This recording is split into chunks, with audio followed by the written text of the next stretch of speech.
هو ده الحل في الشتا والتلج اللي إحنا فيه ده. إيه اللي هيعمل الشتا ده غير حلة العدس المحترمة دي؟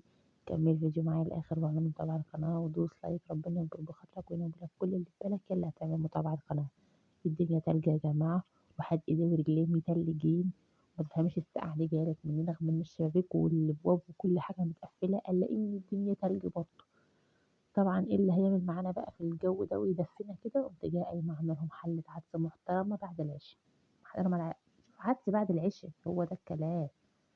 قُمت جاية بقى حاطة شُفتوا بقى شايفين الجمال، شايفين الجزر والتوم والبصل والفلفل والفلفل أحمر وأخضر وأصفر والله ألوان الطيف كلها، وبصل بقى وشوفهم قيمة غذائية كاملة متكاملة.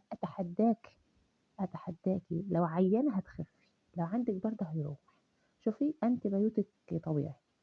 حلة عدس محترمة زي دي وقُمت جاية قايمة معلقة عليها وعاملاها لهم، والله العظيم في ساعة تقريبًا كان العدس خلصان، علّقت عليه وحمّرت الشعرية وركنتها على ما هو اتسلق، كنت جاية ضارباه في الخلاط وحاطاه وغرفاه لهم في ثانية، بس أنا الصراحة نسيت أصوّر وأنا شغالة يعني كمان الواحد الدنيا ساقعة، الواحد متلج ولابس البطانية بتاعته ولابس الشراب وشوفهم والله العظيم ولا اللي عايشين في الكونغو.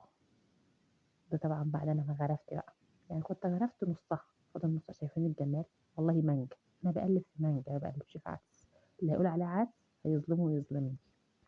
قُلت له تسلم إيدِك على الجمال ده، هي ديّة اللي هتسِد مع عيالِك، سيبِك أنتِ من الكلام الفاضي ده. حلة من دي على الطبق العيّل من دول ياخد الطبق من ده شوفوا يبقى فُلّة، فُلّة وادعي لي.